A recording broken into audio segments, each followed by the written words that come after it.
today we are going to start class 11, chapter 2, structure of atom. So there is a small topic in this chapter, that is Bohr's atomic model.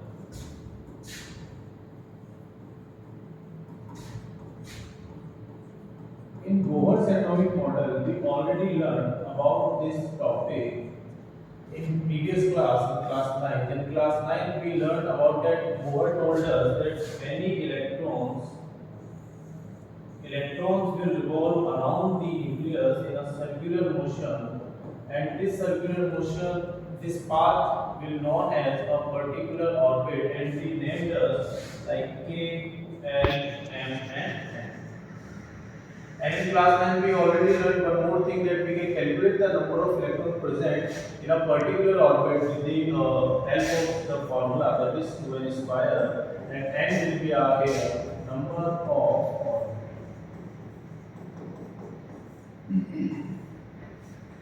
So now what newly we will learn in class 11, we will learn a few topics about the structure of atom, about the Bohr's atomic model, like what was the postulate was given by Bohr. First postulate that was given by Bohr, it was when any electron will revolve around the nucleus,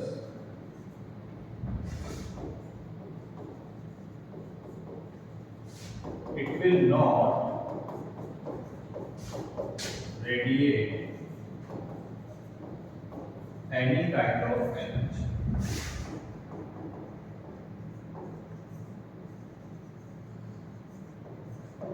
What Bohr saying in this, saying in this postulate, he is saying that when electron will revolve around the nucleus, it will not radiate any kind of energy. Like the attraction force, the electrostatic attraction force between nucleus and electron, and the centrifugal force, or we can say the force that is applying towards to the outer side of the orbit, both will be equal, and the electron will revolve in a fixed orbit, and the fixed orbit, or we can say the fixed shell, is known as its orbit, and it will not require any kind of energy when it will revolve around it.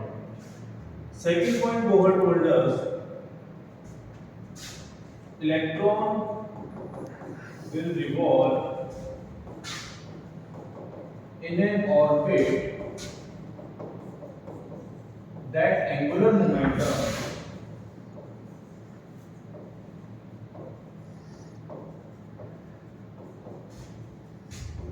is nh upon.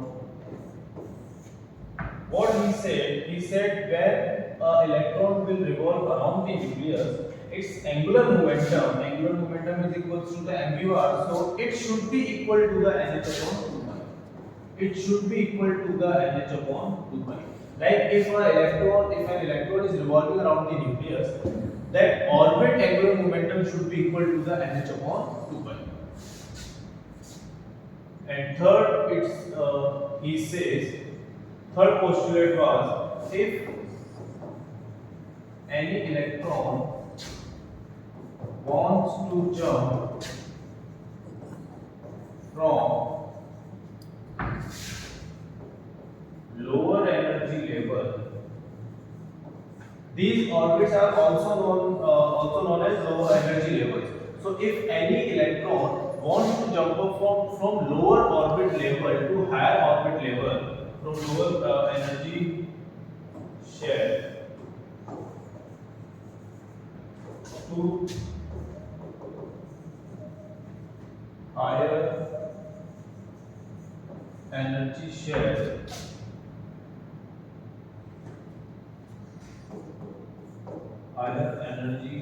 shell, it requires energy, or we can say it will gain energy.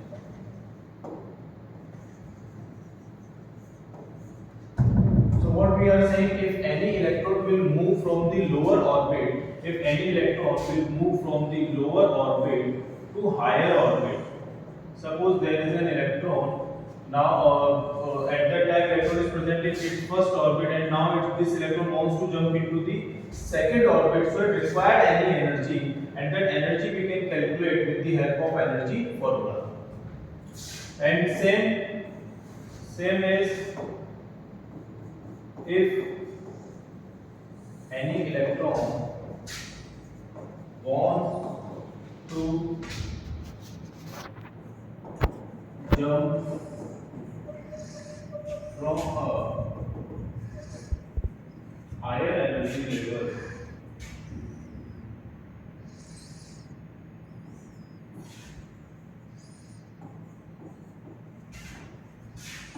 to lower energy level, it will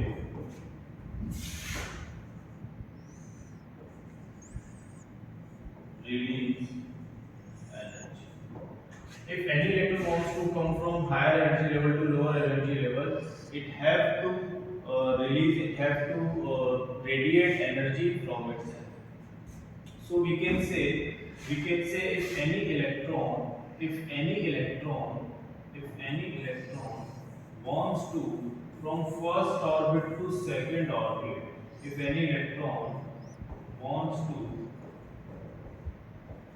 from wants to jump from first orbit to second orbit, it have to gain energy. It has to gain energy. So delta E, the energy difference between these two orbits, will be energy of second orbit, minus energy of first orbit.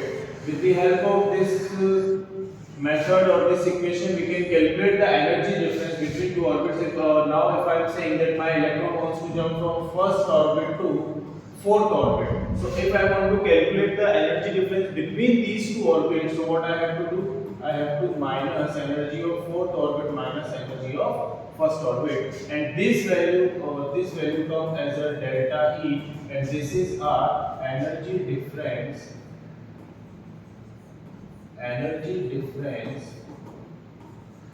between two orbits. This is our energy difference between two orbits. So what is energy? How we can calculate the energy of the nth orbit? So now there is a small derivation, there is a small calculation for this. So we will do it now. Energy of nth orbit. So energy of nth orbit. So we know that इसको रोक दे कितना time